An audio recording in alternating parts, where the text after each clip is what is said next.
palavra de Deus.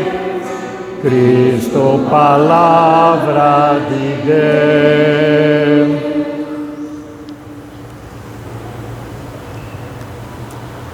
O Senhor esteja convosco. Proclamação do Evangelho de Jesus Cristo segundo João. Estava próxima a Páscoa dos judeus e Jesus subiu a Jerusalém. No templo, encontrou os vendedores de bois, ovelhas e pombas e os cambistas que estavam aí sentados.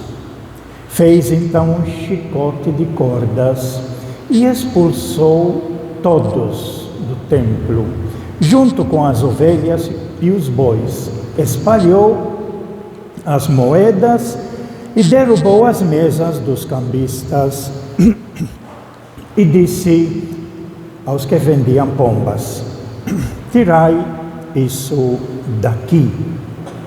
Não façais da casa do meu pai uma casa de comércio. Seus discípulos lembraram mais tarde o que a Escritura diz: o zelo por tua casa me consumirá. Então, os judeus perguntaram a Jesus: que sinal nos mostras para agir assim? E Jesus respondeu: destruí esse templo e em 3 dias eu o levantarei. Os judeus disseram: 46 anos foram precisos para a construção deste santuário, e tu o levantarás em 3 dias? Mas Jesus estava falando do templo do seu corpo. Quando Jesus ressuscitou, os discípulos lembraram-se do que ele tinha dito e acreditaram na Escritura e na palavra dele.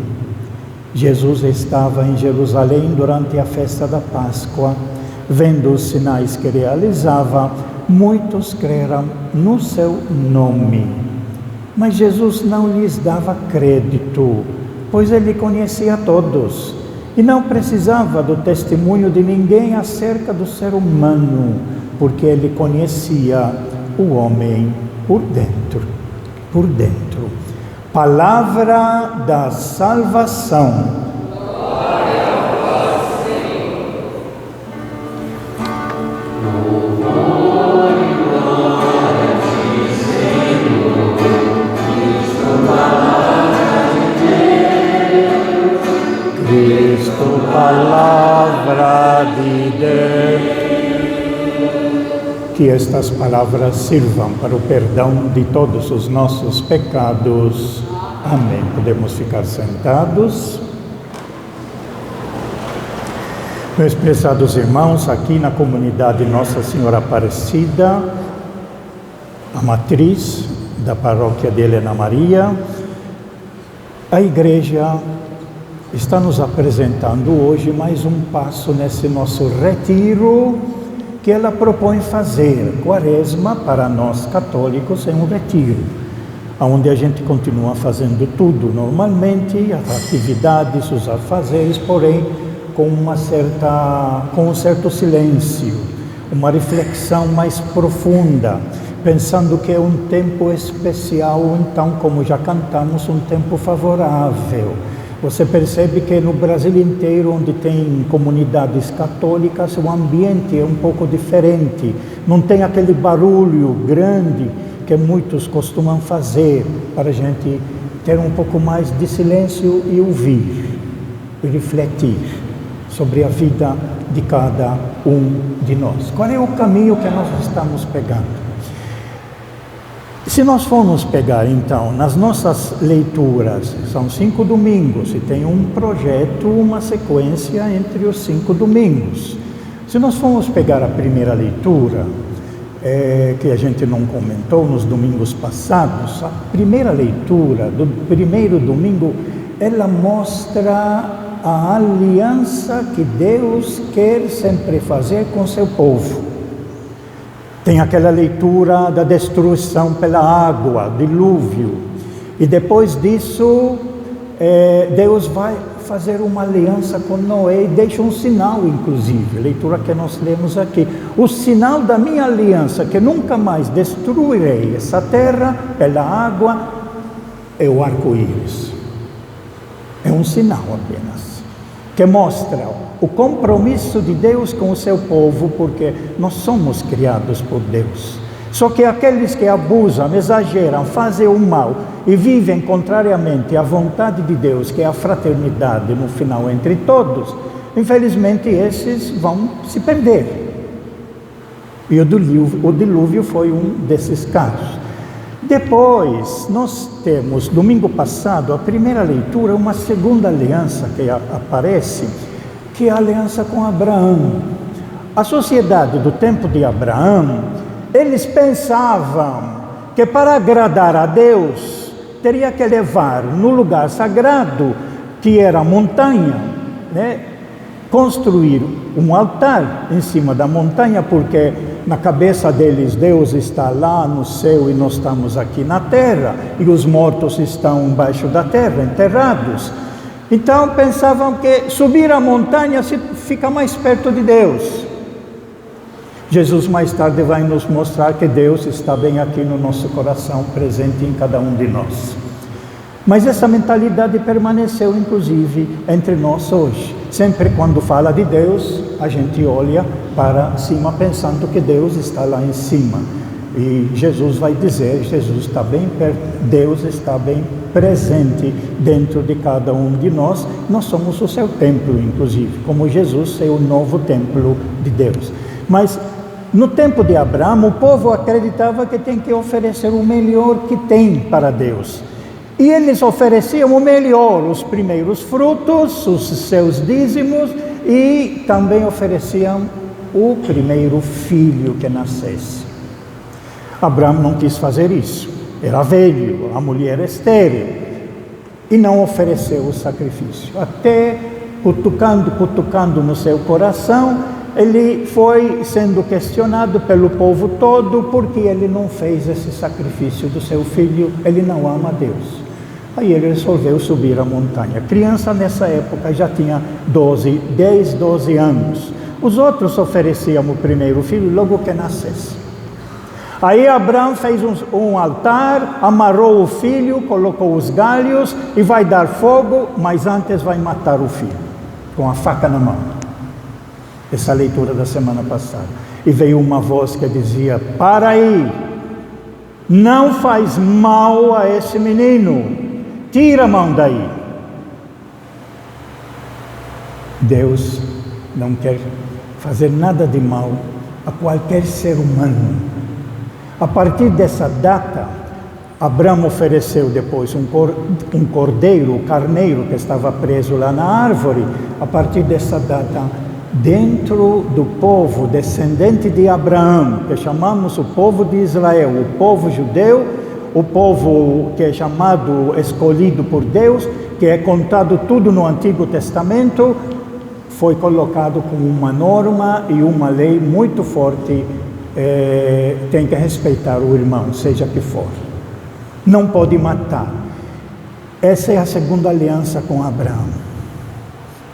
Você vai ser um pai de muitos povos, não só dos judeus. É uma promessa que Jesus Cristo realizou. Na leitura nossa hoje, nós temos a terceira aliança do Antigo Testamento. A aliança que Deus faz através de Moisés, após libertá-los da escravidão do Egito, caminhando pelo deserto, pararam no pé do monte Sinai, e Moisés subiu ao monte e lá recebeu, escritos pela mão de Deus, o que chamamos os mandamentos que foram lidos hoje. E Deus vai fazer essa aliança com o seu povo, mostrando que para vocês, quando entrarem na terra prometida, vocês vão precisar ter um certo comportamento para aprender a respeitar um ao outro e conviver um com o outro. O primeiro se refere a Deus. único e verdadeiro. Se manter esse único verdadeiro Deus como seu Deus, Ele vai ensinar e acompanhar vocês para viverem como irmãos. E é por isso os mandamentos que nós lemos hoje, que foi lido aqui, começa a honrar pai e mãe. No quarto mandamento: não matarás, não cometerás adultério, não furtarás, não levantarás falso testemunho. Muito que está acontecendo hoje, levantar falso testemunho contra a pessoa, se destrói o nome da pessoa e destrói a própria pessoa. Não cobiçarás nem a casa, nem o próximo, nem a mulher, nem os bens, nem os animais, nada do seu próximo. Eram contados como 9. No meio desses 9 mandamentos, que o último foi dividido em 2 para inteirar 10, mas no original, no meio dos 9 tem o 5º mandamento, que vem lá da aliança com Abraão. O 5º mandamento é: não matarás. Não matarás. Esse é o centro. E Deus vai fazer essa aliança, é chamada Antiga Aliança de Moisés, cuja base é a obediência à lei. Por isso que o Salmo nosso, que a igreja colocou hoje, é aquele Salmo 19, leiam todo ele, desde o início até o fim, fantástico. O primeiro a respeito à lei é a natureza, a criação de Deus, que não é mencionada aqui. Aqui são mencionados alguns outros, né? A lei do Senhor é perfeita, conforto para a alma. O testemunho do Senhor é fiel. Os preceitos do Senhor são preciosos. O mandamento do Senhor é brilhante. É puro temor do Senhor, o respeito a Deus como nosso Criador, como nosso Pai. E por isso, ao conhecer esse Deus, nós fazemos a sua vontade. Os julgamentos do Senhor são corretos e justos igualmente. Essa é a aliança que Deus fez com Moisés no Monte Sinai. Primeira de Noé, a segunda com Abraão, a terceira com Moisés. No quarto domingo, que é domingo que vem, para a gente pegar o fio da meada, ela vai apresentar o que aconteceu com esse povo que não respeitou a aliança, obedecendo os 10 mandamentos, onde começa a ter, em vez de fraternidade, exploração de irmão para irmão, roubo de irmão para irmão, imposição, dominação, principalmente feito pela classe mais alta com a classe mais pobre. O que aconteceu? Levados lá na escravidão na Babilônia, aonde o profeta Ezequiel estava lá com eles, e aonde o profeta Ezequiel, depois, no 5º e último domingo da quaresma, é do profeta Jeremias, essa leitura que ficou lá em Jerusalém, mas nessa época que o povo estava escravo na Babilônia. E Jeremias é a nossa leitura do 5º domingo.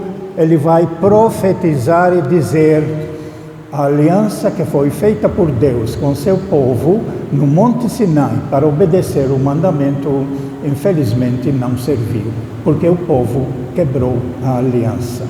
Agora, nós vamos esperar uma nova, última, definitiva aliança, que é colocada na nossa oração eucarística, uma nova, definitiva aliança com quem agora? Com o próprio Filho de Deus, Jesus Cristo. Quando ele vai dizer: esta será a aliança que concluirei com a casa de Israel depois desses dias, diz o Senhor. Imprimirei minha lei em suas entranhas e hei de inscrevê-la em seu coração. Serei seu Deus e eles serão o meu povo. Não será mais necessário ensinar seu próximo ao seu irmão, dizendo: conhece o Senhor. Todos me reconhecerão, do menor ao maioridade, diz o Senhor, pois perdoarei a sua maldade e não mais lembrarei do seu pecado. A aliança que fez conosco através de seu Filho Jesus Cristo, que é o tema do nosso Evangelho de hoje, onde Jesus, ele toma uma posição firme, porque ele percebe que o nome de Deus e o seu símbolo, que é o templo de Jerusalém, e onde ensinava que Deus está presente, em vez de servir para ajudar o povo a viver na fraternidade, ele está servindo para explorar o povo, e principalmente o povo mais pobre, através, quando eles criaram certas normas e leis, criadas por eles, para obrigar o povo a subir a Jerusalém, de Nazaré, onde morava Jesus, até Jerusalém, era 130 quilômetros, por isso que eles faziam as peregrinações. E Jesus percebeu que esse símbolo, que é o templo, onde ensinavam que Deus mora, na parte mais interior, chamada Santo do Santo, ele, em vez de fazer com que o povo possa viver na fraternidade, ele se tornou um negócio. Como disse na nossa leitura, não façais da casa do meu pai uma casa de comércio. E aí, usando o nome de Deus, trazendo o povo obrigatoriamente para o templo, tinha que dar as suas ofertas, tinha que comprar os animais. Para oferecer qualquer sacrifício tem que comprar um animal. Se você vem de uma cidade de fora, que não usa a moeda lá da Palestina, você tem que trocar a moeda primeiro com a moeda da Palestina, aí faz a compra, levar ao sacerdote no templo, e aí o seu agradecimento se realizou, o seu perdão foi realizado. Esse era o esquema que os sumos sacerdotes e os sacerdotes fizeram com esse símbolo, que era o sinal da presença de Deus no meio do povo, por isso que Jesus disse, não façam da casa do meu pai, não façam da casa do meu pai uma casa de comércio. A casa do meu pai é para reunir o povo, é para defender o povo, inclusive para defender os mais fracos, que são os mais queridos de Deus, porque são aqueles que estão se sofrendo. Se nós formos perceber um pouquinho entre os 4 evangelistas, nós vamos perceber que Mateus, Marcos e Lucas, os primeiros 3 chamados sinóticos, eles contam a história de Jesus toda, o que Jesus fez com o seu povo, a redenção, as curas, os ensinamentos, todos, em toda a sua caminhada. Na última semana, ele entra em Jerusalém. O primeiro ato que ele faz, ele vai perceber que o templo, que representava a presença de Deus, estava sendo usado para explorar o povo. Inclusive, ele ficou revoltadíssimo quando lá dentro do templo, Marcos conta isso, Jesus está observando quem está dando as ofertas, e muitas ofertas graúdas. Depois ele vê uma viúva com uma criança que tinha 2 moedinhas, que era o único sustento que ela tinha. Mas no Antigo Testamento, os sacerdotes tinham feito uma lei, e obrigando que você não pode chegar ao templo de Jerusalém de mãos vazias, tem que levar coisas para oferecer lá. E a mulher foi lá, 2 moedas que ela tinha, que restava, e dava. Jesus vai dizer, ela deu mais do que todos os outros que deram muito dinheiro. Mas Jesus se revoltou disso, como o templo, como o nome de Deus, consegue arrancar do mais pobre aquilo que ele necessita para viver.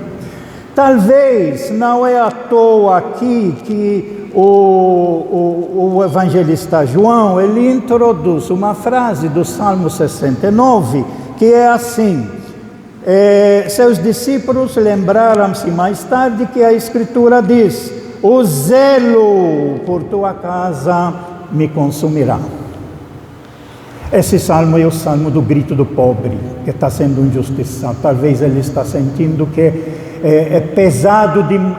são pesadas demais essas exigências do templo, de eu tenho que dar aquilo que eu nem tenho. Mas como lei eu tenho que ir lá dar, me consome. Sou fraco e fico mais fraco ainda.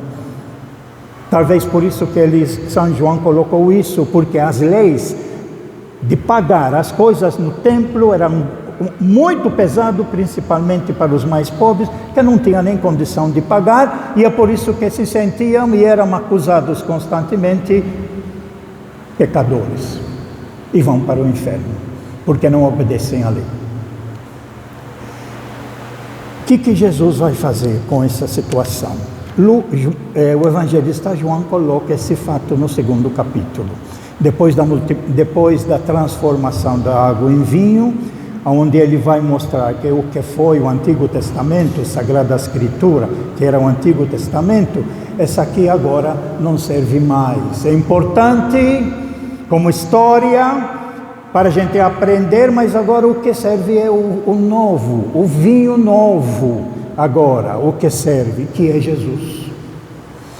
Esse é o primeiro fato que nós rezamos essa leitura na festa de Nossa Senhora Aparecida, dia 12 de outubro. Depois conta esse fato aqui, o segundo fato, do templo.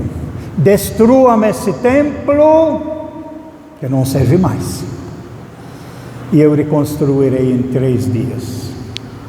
Eles, autoridades judaicas, aqui chamados os judeus, se revoltaram e disseram: como que é possível esse templo construído em 46 anos, vai erguê-lo, ressuscitá-lo em 3 dias?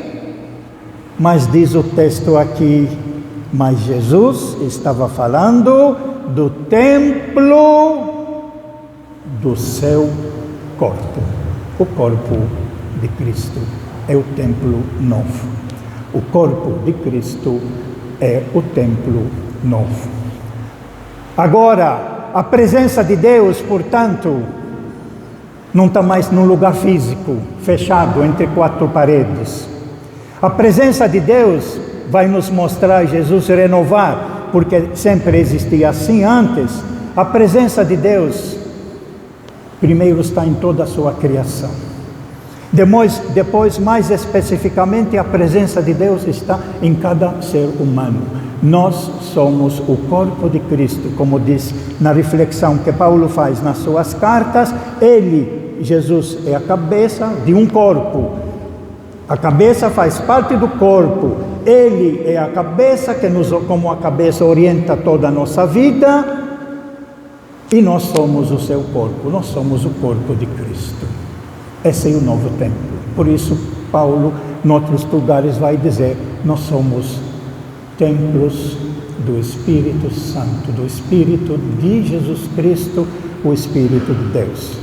Deus habita em nós. Nós somos a presença viva de Deus.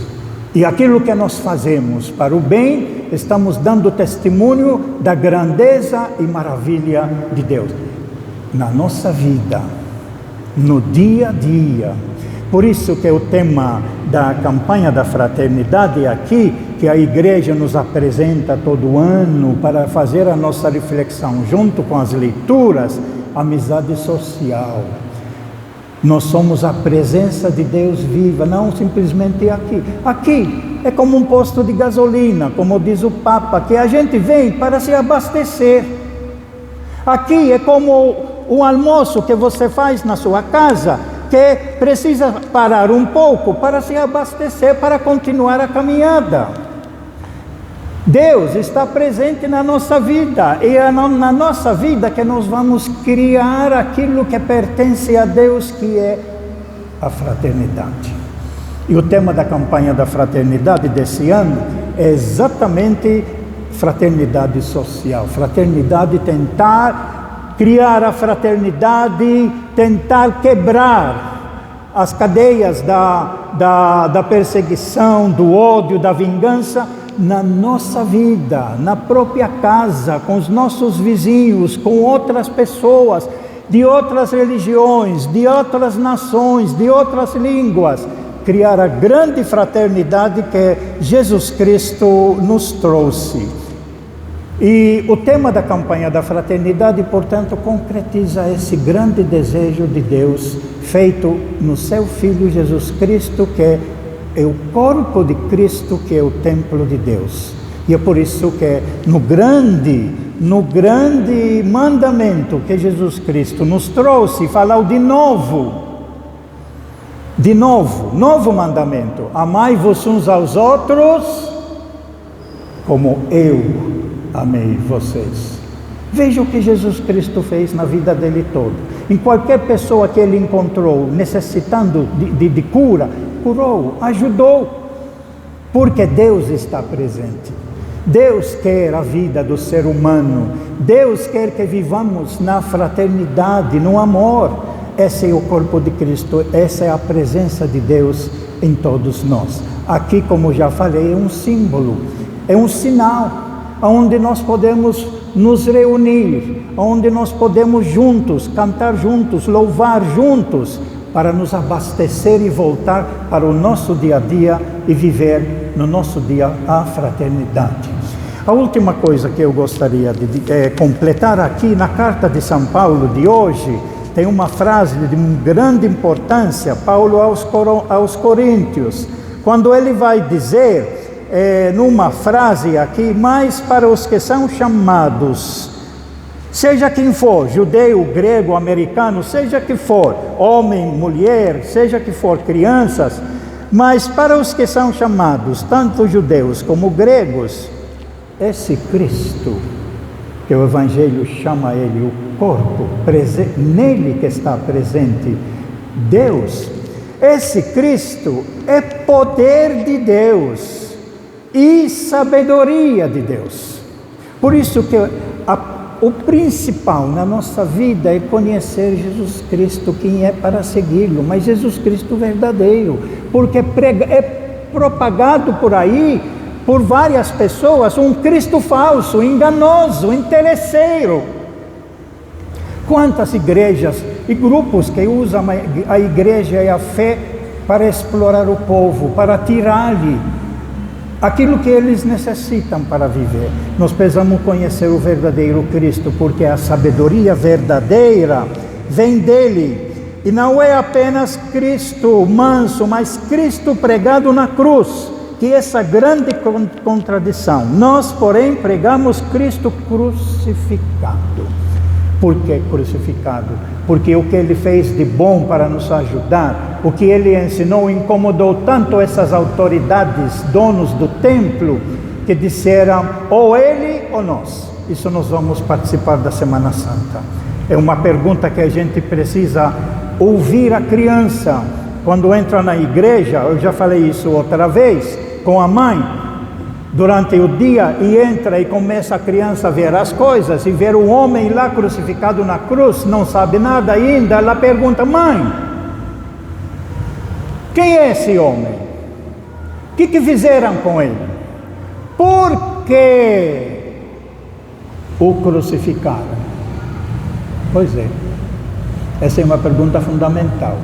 É uma pergunta que vai fazer a criança crescer muito, porque não vai simplesmente engolir coisas. Jesus morreu por nós na cruz, Jesus deu a vida por nós, que também tem sentido, mas por que ele morreu por nós? Por que ele deu a vida por nós? É por tudo que ele nos trouxe.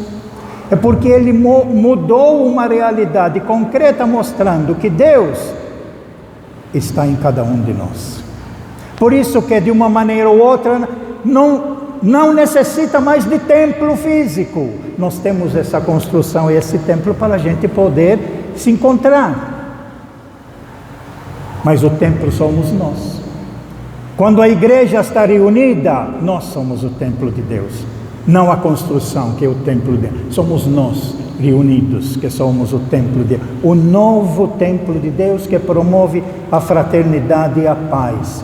E a igreja, para terminar então, ela vai nos dizer na campanha da fraternidade, fraternidade social entre todos. Só que nós sabemos que tem muita gente hoje, infelizmente, que não captaram o sentido do Evangelho, que o base de tudo é vivermos em fraternidade com todos. E tem muita gente que está falando contra a campanha da fraternidade. Tanto é assim que acabei de receber hoje de manhã uma nota conjunta, que eu vou ler o primeiro pedaço dela, em defesa da campanha da fraternidade. e veio de vários grupos: Conselho Nacional dos Leigos, Conferência dos Religiosos, Conferência Nacional dos Institutos Seculares, Comissão Nacional dos Diáconos, Comissão Nacional dos Presbíteros, Pontifícias Obras Missionárias do Brasil, Comissão Brasileira da Justiça. Todos esses juntos fizeram uma grande declaração que eu vou ler aqui. Estamos presenciando em alguns lugares grupos fundamentalistas atacando a campanha da fraternidade. Qual é a finalidade de criticar e atuar contra a campanha da fraternidade? Gerar conflito e romper a comunhão da igreja? Querem romper a comunhão da igreja? Deixar de dividir o pão e de acolher os que mais necessitam, ou seja, ir contra a prática da solidariedade cristã? A campanha da fraternidade é um importante momento de reflexão, compaixão e uma ação crucial de solidariedade de todos os católicos.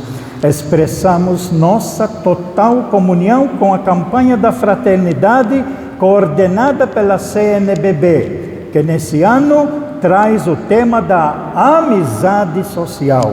A campanha da fraternidade está em sintonia com a mensagem evangelizadora do Papa Francisco e sua profunda capacidade de construir pontes e abrir novos caminhos na efetivação de uma igreja em saída.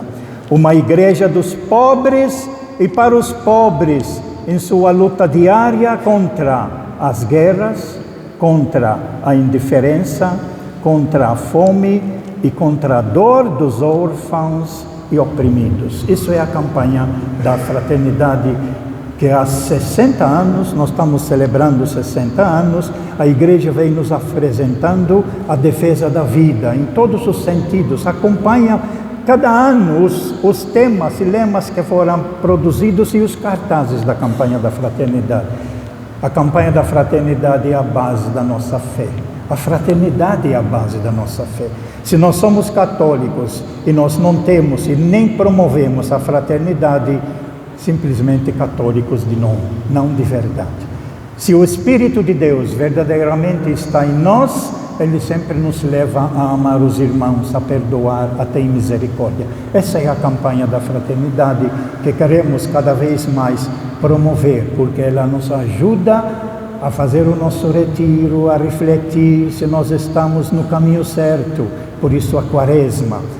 Ou se não estamos sendo usurpados por outros interesses, principalmente pelo interesse financeiro, e faz com que o dinheiro se torne a base da nossa vida e não o amor. Trocamos o amor, a fraternidade pelo interesse. Por isso a quaresma, por isso esse grande retiro, para a gente se converter e voltar a viver esses momentos de grande fraternidade humana universal. Por isso, fraternidade social com todos. Louvado seja nosso Senhor Jesus Cristo. Creio em Deus Pai.